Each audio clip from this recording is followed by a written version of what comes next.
විශේෂයෙන් මේ මාධ්‍ය සාකච්ඡාවක් ඇඳවනු ලැබුවේ කොළඹ වරාය නගරයේ ආර්ථික කොමිසම් සභාව පිළිබඳව අපි පැත්තෙන් අරගෙන තිබෙන ක්‍රියාමාර්ග පිළිබඳව ඔබ දැනුවත් කිරීමේ අරමුණ.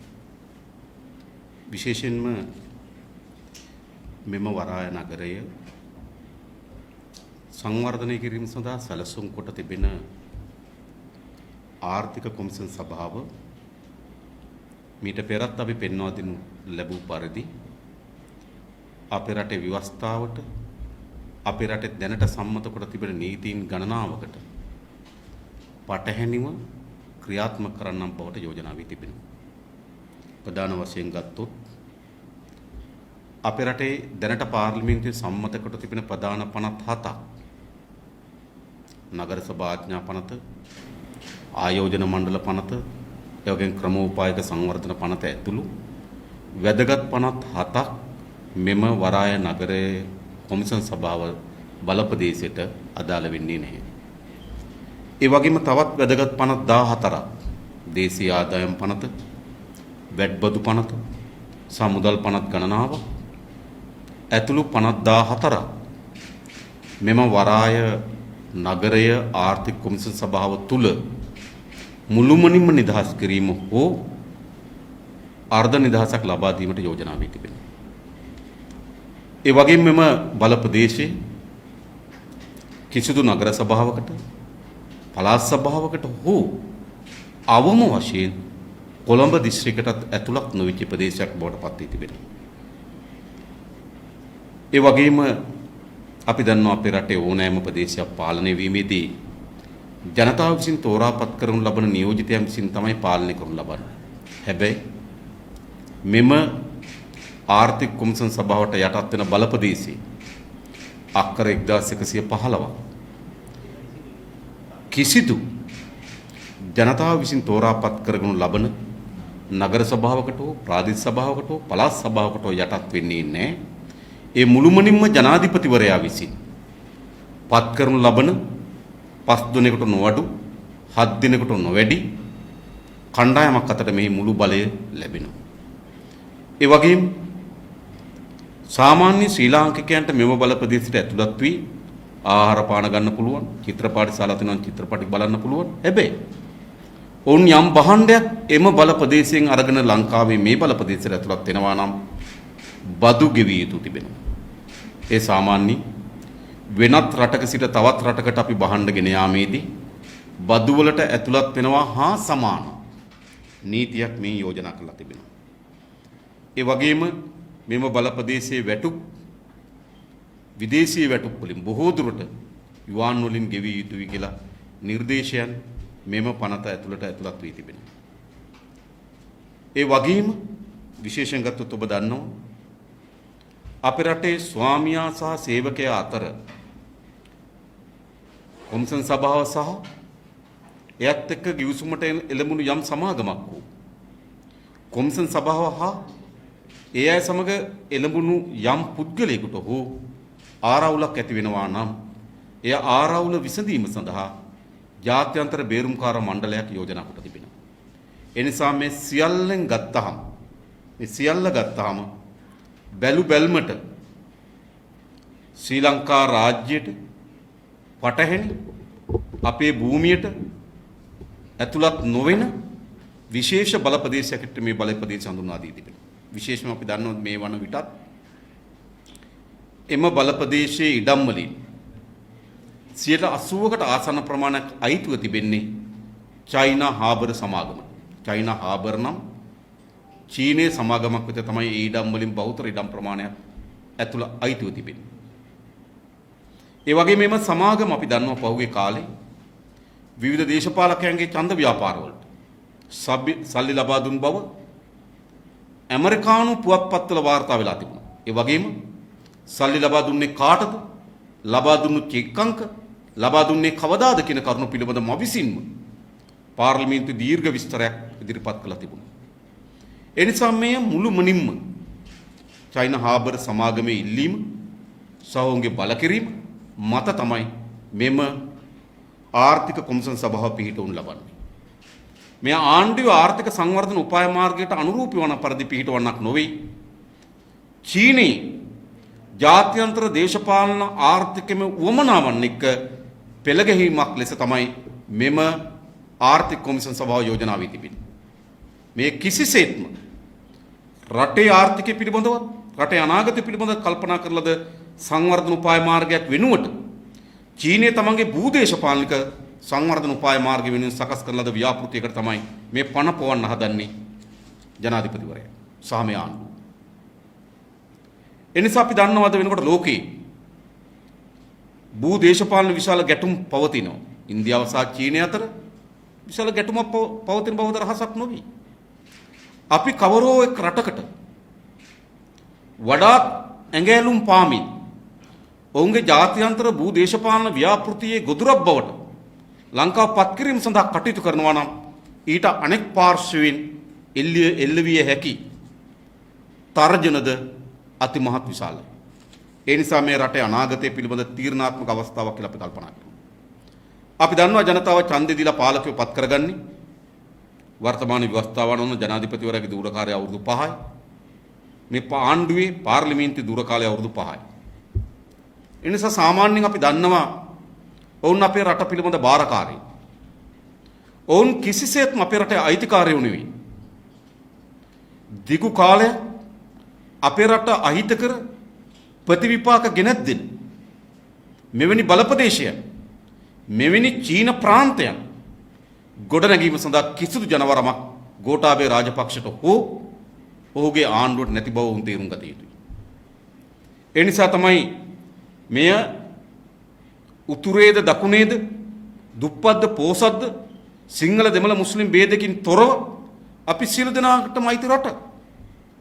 එනිසා මේ මාතෘභූමිය පිළිබඳව යම් තීරණාත්මක තීරණයක් ගන්නවා නම් එය මේ රටේ ජනතාව සතු තිබෙන අයිතියක්. ඒ නිසා තමයි පසුගියදා අධිකරණයට ගියා. අධිකරණයට ගිහිල්ලා අපි ඉල්ලා සිටියේ මෙම පනත සම්මත කර ගැනීම සඳහා පාර්ලිමේන්තුවේ 3/2 පමණක් නොවේ ජනමත විචාරණයකටත් ලක් කළ යුතුයි කියලා. මොකද මෙය මැදමුලන වලව්වේ ඉඩම් පිළිබඳ ප්‍රශ්නයක් නම් ඒ ගෝඨාභය රාජපක්ෂ මහත්මයාට මහින්ද රාජපක්ෂ මහත්මයාටයි ගැනුම් කරුවටයි විකුණුම් කරුවට එකතු වෙලා සාකච්ඡා කරලා යම් එකඟතාවයකට එන්න පුළුවන්. ඒක උන්ගේ පෞද්ගලික ප්‍රශ්නයක්. හැබැයි මේ අපේ මාතෘභූමිය පිළිබඳව අපේ උපන් පරම්පරාව පිළිබඳව ප්‍රශ්නයක්. එනිසේම ප්‍රශ්නය නිකන් මේසයක් උඩ තියලා කේක් ගෙඩියක් කපනවා වගේ කෑලි කෑලි කැපීම සඳහා කෑලි කෑලි අලෙවි කිරීම සඳහා කිසිදු අයිතියක් නැහැ ගෝඨාභය රාජපක්ෂ මහත්මයාට හෝ ඔහුගේ ආණ්ඩුවට. ඒ නිසා තමයි අපි ශ්‍රේෂ්ඨාධිකරණයට ගොස් ඉල්ලා සිටින්නේ මෙය ජනමත විචාරණයට ලක් කළ යුතුයි. ජනතාවගේ කැමැත්ත අකමැත්ත මේ පිළිබඳ විමසිය යුතුයි. මොකද මේ දේ අයිති ජනතාවට නිසා. හැබැයි ආණ්ඩුව එවැනි විධිමත් ක්‍රමවේදයක් අනුගමනය කරන වෙනුවට ආණ්ඩුව සම විටම තමන්ට අහිතකර දේවල් සම්මත කර ගැනීම සඳහා බලහත්කාරයක් විවිධ වර්ගයේ වංචාවනුත් උපයෝග කරගන්නවා. ඔබ දන්නවා 20 වෙනි සංශෝධනයෙන් සම්මත කරාට පස්සේ පනතක් ගැසට් කරලා ගැසට් එකේ සතියක් තිබුණාට පස්සේ පාර්ලිමේන්තුවට ඉදිරිපත් කරන්න. මීට පෙර තිබුණා ගැසට් පත්‍රයේ පනත සති දෙකකට ඉක්මවා ගියාට පස්සෙ තමයි පාර්ලිමේන්තුවට ඉදිරිපත් කළ හැකි කියලා. නමුත් 20 වෙනි සංශෝධනයක සතියක් දක්වා අඩු කරා. ඊළඟ එම සතිය ඉදිරිපත් කරාට පස්සේ පාර්ලිමේන්තුව ඉදිරිපත් කරාට පසුව තව සතියක කාලයක් ලැබෙනවා අධිකරණයට යන්න ඕනෑම පුරවැසියෙකුට. ඉතින් මේ පනත ඉදිරිපත් කරේ පහුගිය බ්‍රහස්පතින්දා. වැඩ කරන දිනයක් හැටියට තිබුණේ සිකුරාදා. ඔබ දන්න සාමාන්‍ය ප්‍රායෝගිකව ගත්තොත් බ්‍රහස්පතින්දා ඉදිරිපත් කරන පනතකට සිකුරාදා නඩු දාන්න බෑ. ඊළඟ සෙනසුරාදා ඉරිදා සඳුදා නිවාඩු දිනයක් නොවුනත් නිවාඩු දිනයක් දිනු ලැබුවා. අඟහරුවාදා බදාදා සිංහල දෙමළ අලුත් අවුරුද්ද. ඒතර දින 6ක් ගත වී තිබෙනවා. එකම දිනය තමයි තිබුණේ මේ සඳහා විවස්ථානුකූලව නඩුවක් පැවරීම සඳහා එකම දිනේ තිබුණේ ඊයේ බ්‍රහස්පතින්දා විතරයි. ඔබ හිතන්න මේ රට පිළිබඳ තීරණාත්මක පනතක් මේ ආණ්ඩුව පාර්ලිමේන්තුවට ඉදිරිපත් කරේ දින 5ක නිවාඩු කාලයක් ඇතුළත් කොට. ඇයි මේ පිළිබඳ ශ්‍රේෂ්ඨාධිකරණයට යන්න තිබෙන අවස්ථාවත් අවුරන් අපි ස්තුතිවන්ත වෙන අපේ නීතිඥ කණ්ඩායමට. සමහර අය වුන් සිංහල දෙමළ අලුත් අවුරුදු වලට ගම්මාන වලට ගිහිලා තිබුණේ.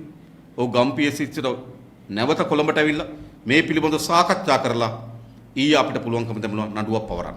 ඒ නිසා ආණ්ඩුවේ පළවෙනි උපක්‍රමයේ බවට පත් උනේ ශ්‍රේෂ්ඨාධිකරණයට යන්න ඉඩ නොදී මේ සම්මත කර ගැනීම. ඊළඟ උපක්‍රමය මොකක්ද? ඊළඟ උපක්‍රමයේ තර්ජනීය බියගැන්වීම. ඔබ දන්නවා ඊයේ අභයාරාම පන්සලේදී මුරුත්තිට්ටුවේ ආනන්ද නායක හාමුදුරුවන්ගේ මුලසුනින් පැවති මාධ්‍ය සාකච්ඡාවකදී විජේදාස රාජපක්ෂ පාර්ලිමේන්තු මන්ත්‍රීතුමා විසින් කරන ලද ප්‍රකාශයකට ජනාධිපතිවරයාගේ උරණවීම අද ඔහු මාධ්‍ය සාකච්ඡාවක් කරා ප්‍රකාශ කළා තිබෙනවා. ඔහුගේ වචන වලින්ම ගත්තොත් දේශයෙන් වෛරයෙන් ආවේගයෙන් වෙවුලමින් පහත් වචනෙන් බැනවැදුණා. ඔබට හැදෙන්න ඇති චිත්‍රයක්. දේශයෙන් වෛරයෙන් ආවේගයෙන් වෙවුලමින් පහත් වචනෙන් බැනවැදුණා. කාටද මේ? විජේදාස රාජපක්ෂ. අපිට විජේදාස රාජපක්ෂගේ දේශපාලන පිළිබඳව විවේචනයක් තිබෙනවා. ඔහු වෙන දේශපාලන කඳවුරක, අපි වෙන දේශපාලන කඳවුරක. ඒ වගේම මේ ජනාධිපතිවරයා බලයට පත්වීමේදී විජේදාස රාජපක්ෂ මහත්මයාලා විශාල කාර්යභාරයක් ඉටු කරනු ලැබුවා. ඒ නිසා වර්තමාන ජනාධිපතිවරයාගේ බියවැද්දීම් තර්ජනයන් පිළිබඳව මේ අලුත් සාකච්ඡාවක් නොවේ. ඔහුට පැරණි ඔහුගේ ආරක්ෂක ලේකම් ධූරයේ කාලේ වංචා දූෂණ පිළිබඳ චෝදනා එල්ල වුණා. ඒ පිළිබඳ නඩු අධිකරණ විභාග වෙමින් තිබුණා. ඒ වගේම ඔහු පැහැරගෙන යාම සුදුවේ සහ සමහර ඝාතනයන් පිළිබඳව ඔහුට ඍජුව චෝදනා එල්ල වුණා. ඒ නිසා විජේදාස රාජපක්ෂ මහත්මයාලා විශාල දායකත්වයක් සපයලා ගෙනාවේ එවැනි පැරණි කළු අතීතයක් තියෙන කෙනෙක්. ඒ වගේම විජේදාස රාජපක්ෂ මහත්මයා මේ වන විටත් මහින්ද රාජපක්ෂ මහත්මයා නායකත්වයේ දරන පොහොට්ටුව පොදු ජන පක්ෂය කියන පක්ෂයේ පාර්ලිමේන්තු මන්ත්‍රීවරයෙක්. ඔහු දැනටමත් වාඩි වෙන්නේ පාර්ලිමේන්තුව ආණ්ඩු පක්ෂයේ මන්ත්‍රීවරයෙක් ලෙස. ඒ විතරක් නෙවෙයි ඔහු 20 වෙනි සංශෝධනයේදී 20 වෙනි සංශෝධනයේ පක්ෂපාතීව ඡන්ද ප්‍රකාශ කරා. ඒ නිසා ඔහු ආණ්ඩු පක්ෂ නියෝජනය කරන පාර්ලිමේන්තු මන්ත්‍රීවරයෙක්. ඔහු තමයි මේ ප්‍රකාශ කරන්නේ. ඒ ප්‍රකාශ කරාට පස්සේ ජනාධිපතිවරයාගේ හැසිරීම දේශයෙන් වෛරයෙන් ආවේගයෙන් වෙවුලමින් පහත් වචනින් එවැනි පාර්ලිමේන්තු මන්ත්‍රීවරයෙකුට තර්ජන එල්ල කිරීමේ තත්වෙට ජනාධිපතිවරයා ගමන් කර තිබෙනවා නම් අපේ රටේ සාමාන්‍ය පුරවැසියෙක්ගේ ආරක්ෂාව පිළිබඳව ප්‍රශ්නයක් මතුවෙන්නේ නැද්ද? ඒ විතරක් නෙවෙයි මා වගකීමෙන් කියන්නේ මේ ජනාධිපතිවරයා නැත්නම් ගෝඨාභය රාජපක්ෂ මහත්මයා ජනාධිපති පුටිය වාඩි වුණාට පසුව එල්ල කරලද පළමු තර්ජනයක් පළමු කෙනක් විජේදාස රාජපක්ෂ නොවන බව අපි දන්නවා. ඔබ හිතන්න ජනාධිපතිවරයෙක් පාර්ලිමේන්තු මන්ත්‍රීවරයෙකුට යම් ප්‍රකාශයක් කරාට පස්සේ දුරකථනයෙන් බැනවදින තත්ත්වයක් මතුවී තිබෙනවා නම් ඒ රට කවර දිශාවකට ගමන් කරාවිද කියන සැකය අපිට තිබෙනවා. ජනාධිපතිවරට උන්තරංග අවස්ථා තිබෙනවා. මා මේ කියන එක පිළිබඳව ඔහුට ඔහුගේ පැත්තෙන් අදහස් ඉදිරිපත් කිරීමයි අයිතිය තිබෙනවා. විජේදාස රාජපක්ෂ මහත්මයා කියප එක පිළිබඳව ඔහුට අදහස් ඉදිරිපත් කිරීමේ අයිතිය තිබෙනවා. විශේෂයෙන් ඔබ දන්නවා සාමාන්‍යයෙන් සතියේ ප්‍රවෘත්ති සාකච්ඡාව මාධ්‍ය සාකච්ඡාව එතුමගේ තියෙනවා ගම සමග පිළිසඳර. ඉතින් ඊයේ කියප එකට හෙට උත්තර දෙන්න තිබ්බා. ඔය කොහේ හරි ගමකට ගිහින්. එහෙමනේ කරන්නේ. එහෙම නැත්තම් රජයෙන් පඩිගෙව මහජනයාගෙන් පඩිගෙව නඩත්තු කරන මාධ්‍ය ඒකකයක් තිබෙනවා. ඒ මාධ්‍ය ඒකකෙන් ඒ පිළිබඳව ඔහුට ඔහුගේ පැත්තෙන් කරුණු ඉදිරිපත් කළ හැකියි. එහෙම නැත්නම් රජයේ ප්‍රවෘත්ති දෙපාර්තමේන්තුවක් තිබෙනවා. රජයේ ප්‍රවෘත්ති ප්‍රකාශනපත් කිරීම වෙනුවෙන්. ඒ නිසා මේ ප්‍රකාශය හරිද වැරදිද? ඒ අඩංගුව වෙනස් විය යුතුද කියන කරුණු පිළිබඳව ඔහුට ප්‍රකාශ කළ හැකියි. ඒ නිසා ගෝඨාභය රාජපක්ෂ මහත්මයාට ජනාධිපතිවරයා ලෙස යම් മന്ത്രിවරයෙක්ව යම් පුරවැසියෙක්ව යමක් කියනවා නම් ඒ පිළිබඳව ප්‍රතිචාර දැක්වීම සඳහා අවස්ථා ගණනාවක් තිබෙනවා. ඔහුගේම ගම සමග පිළිසඳර ප්‍රතිචාර දැක්වීමේ අවස්ථාව බවට පත් කරගත හැකියි. ඔහුට ඔහුගේ ආයතනයන් හරහා ප්‍රතිචාර දැක්වීම අවස්ථාව බවට පත් කරගත හැකියි. එසේ නොකොට බියවද්දමින් තර්ජනය කරමින් නම් මේ ගමන යන්න සූදානම් කරමින් තිබෙන්නේ අර පෞගේ දවස්වල අමාත්‍යවරයෙක් ඉල්ලා හිටියනේ මේ මොකද්ද ඕට හිට්ලර් වෙන්න කියලා. ඉතින් සමහර විට නේද ඒ ප්‍රකාශයන්ගෙන් උද්දාමයට පත් වෙලාද කියන එක අපි දන්නේ නැහැ. ඒ නිසා අපි නැවත නැවතත් කියන්නේ ආණ්ඩුවට එරෙහිව එල්ල කරන යම් විවේචනයක් චෝදනාවක් පිළිබඳව මෙවැනි ගණේ මෙවැනි වර්ගයේ තර්ජනයේ බියවැද්දීමෙන් යටපත් කරන්න දරන උත්සාහය ගෝඨාභය රාජපක්ෂ මහත්මයාත් ඔහුගේ ආණ්ඩුවත් නතර කිරීම සඳහා තීරණයක් ගත යුතුයි. එයි අප මේ මතු කරන්න අපේ රට පිළිබඳ ප්‍රශ්නය. විශේෂයෙන් මේ දේශපාලන කඳවුර නිර්මාණය වුණේ ඔබට මතක ඇති. මේ දේශපාලන කඳවුර නිර්මාණය වුණේ දේශප්‍රේමීත්වය පිළිබඳව මහා ഘോഷාවකින්. ඇඟ කිලිපොලා යන හඬවල් අපිට ඇහුනේ කාලේ ඔබට මතක ඇති. ඒ නිසා රටේ මුර දේවතාවුන් දේශප්‍රේමීත්වයේ නේද රංගනයේ මුසපත් වුණු කණ්ඩායමක් ලෙස තමයි සමාජගත කරලා තිබුණේ. ඔවුන් විකිණීමට එරෙහි කඳවුරක් ලෙස ස්ථානගත කරමින් තිබුණා. ඔවුන් අධිරාජ්‍යවාදයට එරෙහි කඳවුරක් ලෙස ස්ථානගත කරමින් තිබුණා. ඔවුන් දේශප්‍රේමීත්ව ජාතික ආර්ථය පිළිබඳ කඳවුරක් ලෙස ස්ථානගත කරමින් තිබුණා. ඒ නිසා ඔවුන්ට ලැබුණු ජනවරම මොකද්ද? ඔවුන්ට ලැබුණු ජනවරම තමයි මෙවැනි ආර්ථිකයේ ලිබරල් කරන්නේ දිශාවට යන ව්‍යාපෘති සඳහා නෙවෙයි. ඔවුන් ඡන්දෙ කුමක් වෙනුවෙන්ද? ජාතික ආර්ථිකයක් ගොඩනැගීම වෙනුවෙන්. දේශීය සම්පත් ආරක්ෂා කර ගැනීම වෙනුවෙන්. විකනපුවත් පවරා ගැනීම වෙනුවෙන් තමයි ඔවුන් ජනවරම පැතේ.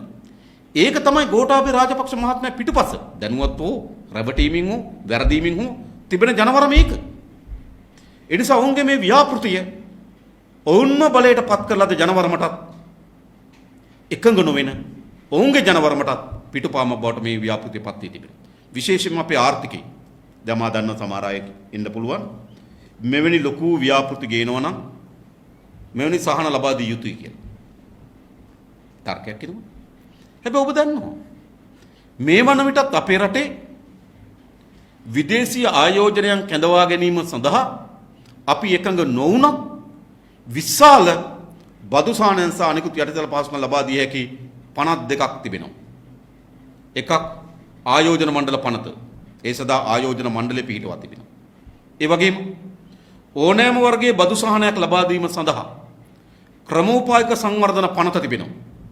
ඔබට මතක ඇති සැංගිලා හෝටලයේ ගොඩනැගීමේදී එය ක්‍රමෝපායක සංවර්ධන ව්‍යාපෘතියකට නම් කොට බැසිල් රාජපක්ෂ මහත්මයා විශාල බදු සහනන් ලබා දුන්නා. සමහර බදු සහනන් කොච්චරද කියනවනම් අවුරුදු 43ක් යනකම් කිසිදු බද්දක් ආණ්ඩුවට ලැබෙන්නේ නැති බදු සහන දුන්නා.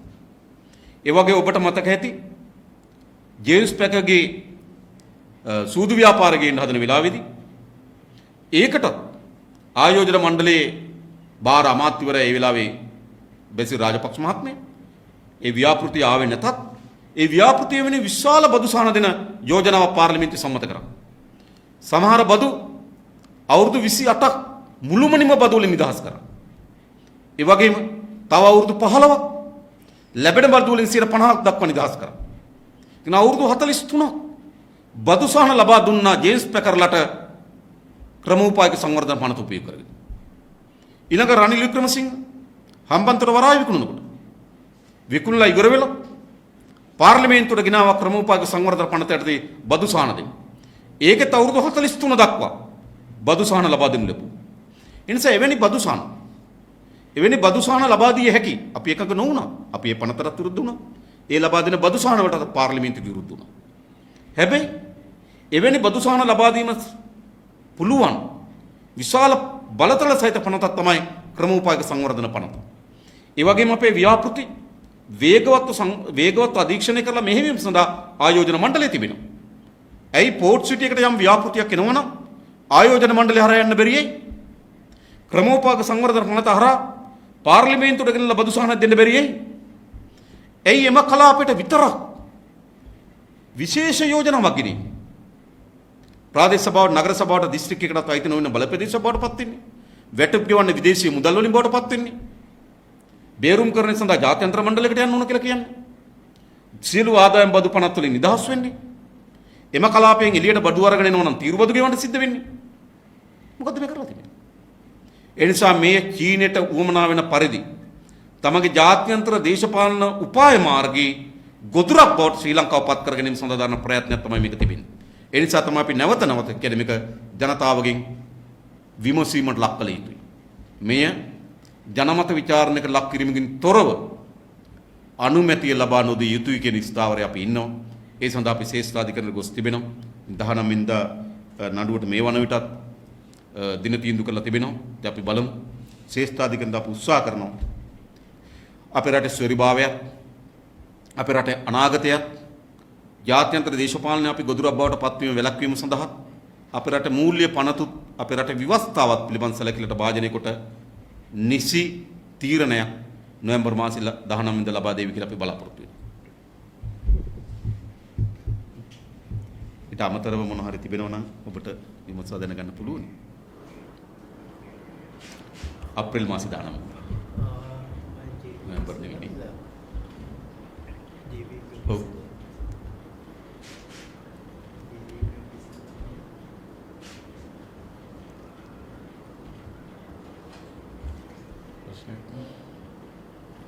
ප්‍රශ්නයක් ඉන්දියසල පටන් ගත්තේ මොනවාරි විශේෂ ප්‍රශ්න තිබෙනවා නම් ඔබට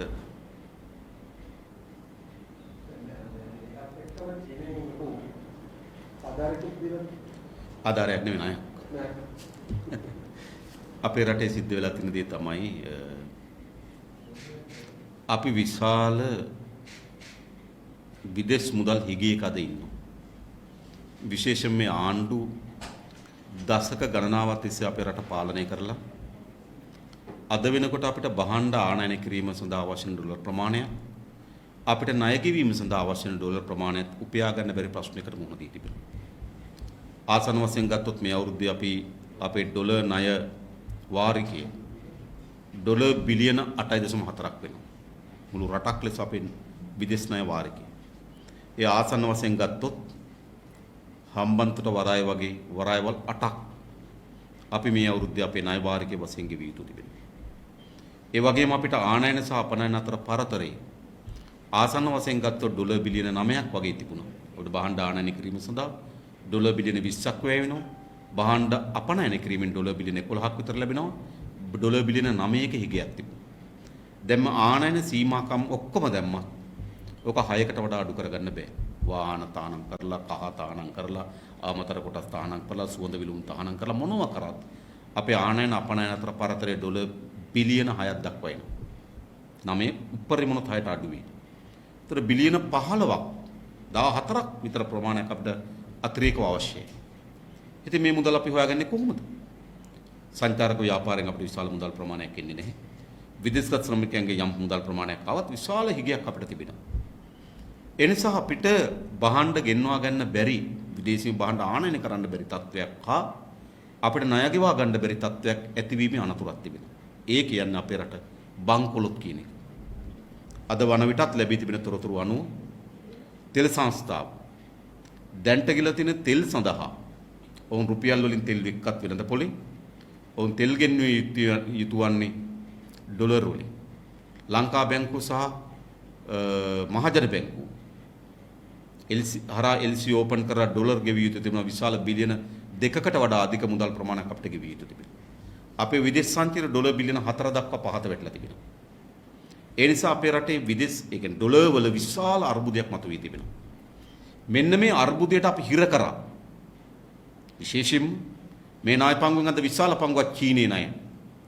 සාමේ ණය වල විශාල ප්‍රමාණයක් චීනය විසින් කරන ලද වැදගම්මකට නැති ආර්ථික සංවර්ධනයේ කිසිදු බලපෑමක් නැති ව්‍යාපෘති. ඒ නිසා අපි දිගු කාලයක් තිස්සේ ගන්නා ලද මේ ණයවල හිරකරුවන් බවට පත් වී තිබෙනවා. අද මොකද වී තිබෙන්නේ? අන්නේ ණය ගෙවා ගන්න බැරි රටක් නිර්මාණය කරලා බංකොලොත් බවට පත්වීමේ අනතුරක් නිර්මාණය කරලා චීනය කියනවා අපි උඹලා ඩොලර් මිලියන 500ක් දෙන්නම් අපිට උඹලා පෝට් සිටිය වෙනම වෙනම ප්‍රාන්තයකට දීපල්ලා කියලා. මේකයි මේ ඇවිල්ලා තිබෙන්නේ. ඒ නිසා මේ අපි එදත් කිව්වා දේශප්‍රේමීත්වයේ රට රකින්නවා මව්බිමට ආදරය කියලා කියන්නේ හුදු පපුවට ගසා ගැනීම හෝ මහ පොළොවේ ඉඹ ගැනීම නොවන බව අපි කිව්වා. රටක සොරිභාවයක් රටක ශක්තිමත්භාවයක් හොඳා පවතින්නේ ඒ රට මොනතරම් ප්‍රමාණකින් ආර්ථික වශයෙන් ශක්තිමත්ද නැද්ද කියන සාධකය මත. ආර්ථික වශයෙන් යාචක රාජ්‍යයක් හදලා, හිඟන රාජ්‍යයක් හදලා, බහඬ ගෙන්වීම සඳහා ඩොලර් නැති වෙන රාජ්‍යයක් හදලා, ණය ගෙවීම සඳහා ඩොලර් නැති රාජ්‍යයක් නිර්මාණය කරලා, ණය ලබා ගන්න නොහැකි තත්වයක් මතුවෙලා අපි යාචක රාජ්‍ය බවට පත් වී තිබෙනවා. අන්නේ යාචක රාජ්‍ය කිරණම තමයි මේ.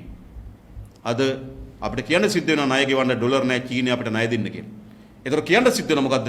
අපි ණය දෙන්න උඹලා අපිට පෝර්ට් සිටියේ වෙනම කලාපයකට දීපල්ලා කියන්නේ. ඊට පස්සේ අපිට නැවත ණය ඉල්ලනවා. අපි ණය දෙන්න කියන මොකද්ද? උතුරේ දූපත් තුනක් දෙන්න කියන බලාගාරණය හදන්න චීනෙට. ඉන්දියාව කියන රයිට් අපිට ණයක් දෙන්න. හැබැයි අපිට නැගිටින වරාය දීපන්. නැගිටින වරාය දෙන්න බැරි නම් බටහිර දීපන් කියන. මොකද්ද මේ වෙලා තියෙන්නේ? මාතෘ භූමියේ ආරක්ෂාවත් මාතෘ භූමියේ පැවැත්මත් රඳා පවතින. ඒ රට මොනතරම් ආර්ථික වශයෙන් ශක්තිමත්ද කියන සාධකය මත.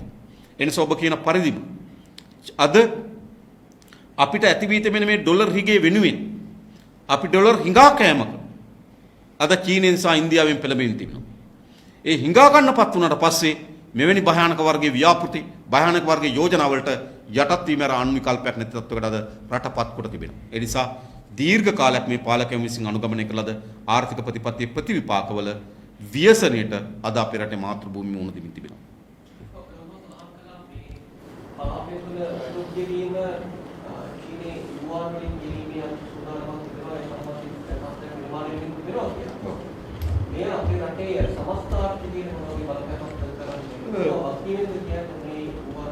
විශේෂයෙන්ම මෙහි සඳහන් කොට තිබෙනවා මෙම කලාපයේ වැටුප් ගෙවීම සඳහා විදේශීය මුදල් ලේඛක පාවිච්චි කළ යුතුයි කියලා. ඒතර අපි දන්නවා දැනට අපේ රටේ සහ ජාත්‍යන්තරවත් වැඩිපුර උපයෝග කරනු ලබන්නේ ඇමරිකන් එක්සත් ජනපදයේ ඩොලර්.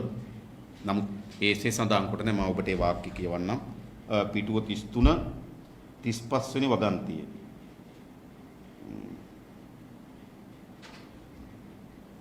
මෙම කියන්නේ සේවා නියුක්තිකයාට ඒ කියන්නේ වැඩ කරන කෙනාට ශ්‍රී ලංකා රුපියල් නොවන නම් කරන ලද විදේශ ව්‍යවහාර මුදල් වලින් පාරිශ්‍රමික ගෙවෙනි ලැබිය යුතුය.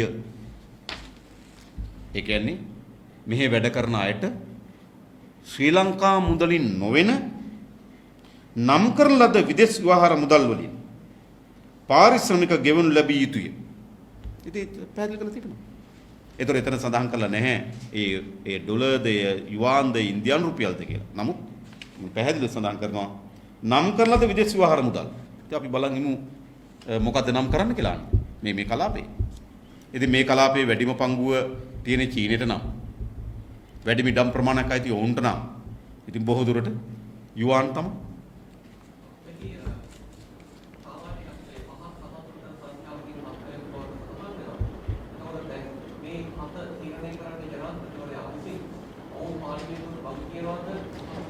විශේෂයෙන් අපි දන්න ඕනෑම ආයතනයක් පාර්ලිමේන්තුවට වග කියන ආකාර කීපයක් තිබෙනවා.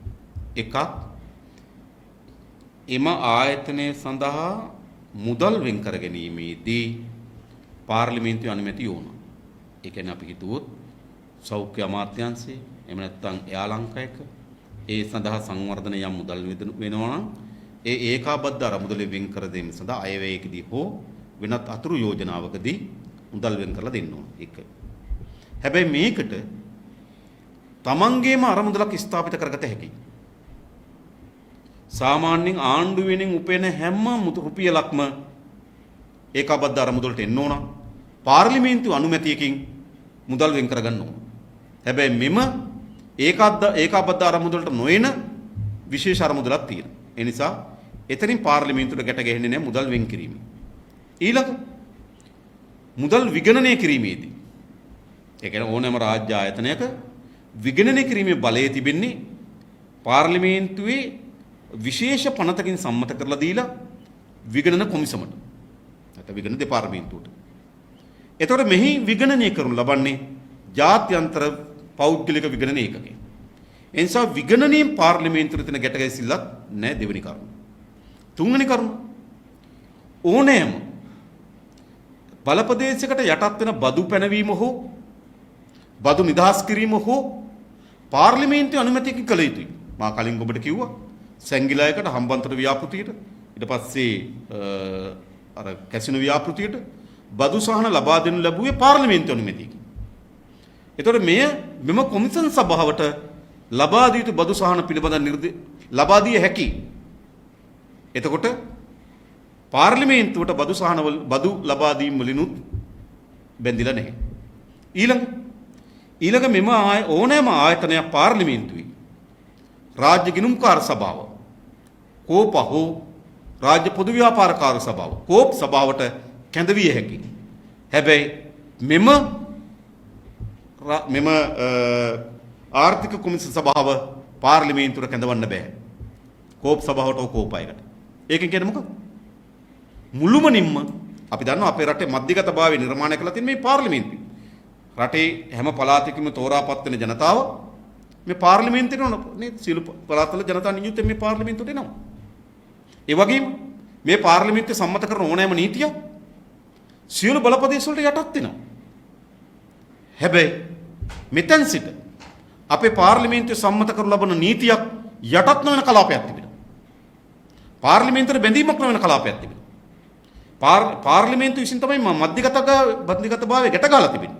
මධ්‍යගතභාවයෙන් නොමැති වෙනම කලාපයක් ඇත්තට මේක නිර්මාණය වෙනවා. ඒ නිසා පාර්ලිමේන්තුවෙන් විතන් වූ කලාපයක් ලෙස තමයි මේ කලාපය තිබෙන්නේ.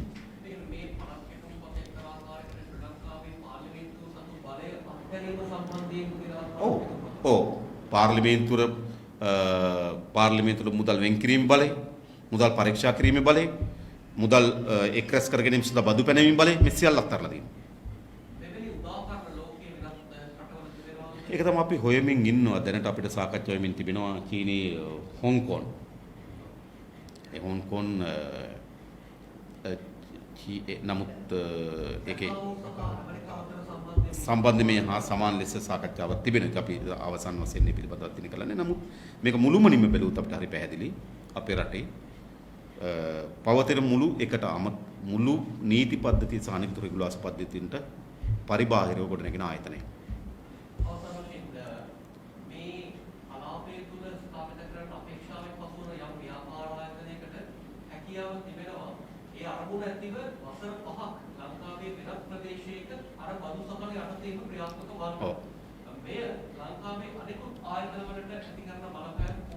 ඒ කියන්නේ මේකේ අන්තර්කාලීන විධිවිධාන තියෙනවා. අන්තර්කාලීන විධිවිධානවල කියනවා යම් ව්‍යාපෘතියක් එම කලාපයේ ස්ථිර ලෙස ආරම්භ කිරීමට පෙර එම ව්‍යාපෘතියේ එළිය ආරම්භ කරන්න පුළුවන් අවුරුදු 5ක් දක්වා කාලයක් දෙනවා එළිය ආරම්භ කරන්න පුළුවන් කියනවා. එතකොට මෙම කලාපයෙන් එළියේ ආයතන වර්ග දෙකක් තිබෙනවා. එකක් ආයෝජන මණ්ඩලයේ අනුමැතිය යටත්ව ක්‍රියාත්මක වන ව්‍යාපෘති, දෙක ආර්ථික කොමිෂන් සභාව යටතේ අනුමැතිය සහිත ව්‍යාපෘති. ඒ ව්‍යාපෘති වලට හැදින්නේ අසමමිතික තරඟකාරීත්වය. ඒ කියන්නේ එකම භූමියේ වර්ග දෙකක බදු සහන. එඳ එවැනි අසමමිතික භාවයක් නිර්මාණය කරලා තිබෙනවා. ඊළඟ වැදගත්ම දේ තමයි මෙහි කවර හෝ ව්‍යාපෘතිය සිදු කරනවා නම් එම ව්‍යාපෘතිය සඳහා අවශ්‍ය වන මුදල් සම්පාදනය කරගත යුතු වන්නේ විදේශීය සැපයුම් මාර්ගකින් පමණයි. ඒකෙන් කියන්නේ මේ ශ්‍රී ලංකාවේ වෙනත් භූමි ප්‍රදේශයක ඉන්න කවර හෝ ව්‍යාපාරිකයෙකුට තමන්ගේ ධනය අරගෙන ගිහිල්ලා ඒ ව්‍යාපෘතිය ආරම්භ කරන්න බෑ. උදාහරණයක් ධම්මික පෙරකිරිතු. ඔවුන් ලංකාවෙන් උපයා ගන්න ලද ධනෙ කොච්චර තිබුණත් ඔහුට මෙම නගර සභාව මෙම කොමිෂන් සභාව භූමියට ඇතුල් වෙන්න බෑ. ඔහුට ඇතුළත් විය හැකි වන්නේ ඔහු පිටරටින් අරගෙන එනවා නම් යම් ධනයක් අන්න ඒ යටිතර මෙතන ඇතුළත් වෙන්න පුළුවන්. ඒ නිසා ඇත්ත ගත්තොත් අර ලාංකීය දේශීය ව්‍යාපාරිකයන්ටත් මේක ඇතුලේ අවස්ථා අවුරුලා තිබෙනවා. ඔවුන් විසින් විදේශීය අරමුදල් සපයා ගැනීමකින් තොරව මේ ව්‍යාපෘතිය ඇතුළට යන්න බෑ කියලා.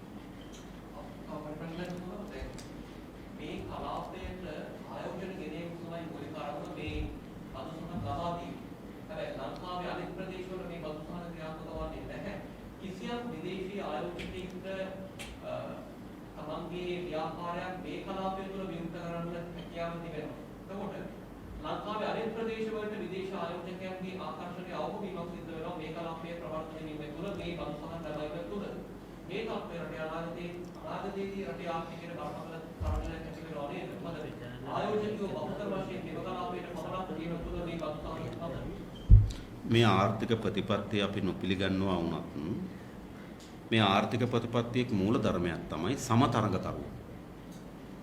සමාන ලෙස ප්‍රවිෂ්ඨ වීම සඳහා තිබෙන අයිතිය. මේ නිදහස් ලිබරල් ආර්ථික ක්‍රමයේ සැලකිත ප්‍රමාණයකට ආරක්ෂා කරන සමතරඟකරුව.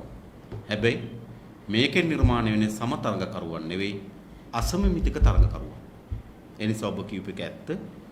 රටේ එක භූමි ප්‍රදේශයක් තිබෙනවා බදු සහ විවිධ වරප්‍රසාද වලින් නිදහස්. තව භූමි ප්‍රදේශයක් තිබෙනවා බදු සහ වරප්‍රසාද අඩු. එතකොට ඕනෑම විදේශ ව්‍යාපෘතියක් අර එළියට යන්න තියෙන ඉඩ කඩ අඩුයි මෙතන කේන්ද්‍රගත වෙන එක. අපේ රටේ සංවර්ධනයේදී අපි මුහුණ දීලා තියෙන ගැටලුවක් තමයි ආර්ථික වර්ධනය වගේම ආර්ථික ප්‍රසාරණයේ අඩුකම. උදාහරණයකට ගත්තොත් අපේ රටේ මුළු ජාතික ධනයෙන් ජාතික නිෂ්පාදනයෙන් 38ක් නිෂ්පාදනය කරන්නේ බස්නාහිර පළාත. අපේ රටේ ජාතික ධනයෙන් 5% නිෂ්පාදනය කරන්නේ උතුරු මැද පළාත. ඒ විශාල භූමි ප්‍රදේශයක්, විශාල ජනතාවක්, විශාල ඉඩම් ප්‍රමාණයක් යටත් කරත් අපේ ජාතික නිෂ්පාදනයට ඒගොල්ලෝ එකතු කරන්නේ 5%යි, බස්නාහිර 38යි. එනිසා අපිට ආර්ථික උපාය මාර්ගයක් වුණා ආර්ථික සංවර්ධනය වගේම ආර්ථිකය ප්‍රසාරණය කරන්න ගම් දක්වා ආර්ථිකය තල්ලු කරන්න ඕනකම තියෙනවා. හැබැයි මේකේ වෙන දේ තමයි ඉහට තල්ලු වෙනවා වෙනුවට නැවත මේ කොළඹ කේන්ද්‍ර කරගත්තු ආර්ථික වර්ධන උපාය මාර්ගයක් තමයි මේකෙන් විවෘත වෙන්නේ. ඔබ කියපු එක ඇත්ත. ඒක ප්‍රාදේශීය වශයෙන් ප්‍රාග්ධනයේ ගලාගෙන යන තිරකට අවුනවා.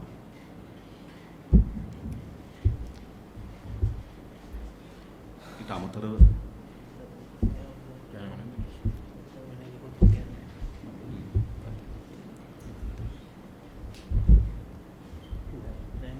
විශේෂ මුකුත් නැත්තම් නේ අපි අවසන් කරගමු. බොහොම ස්තුතියි සියලුම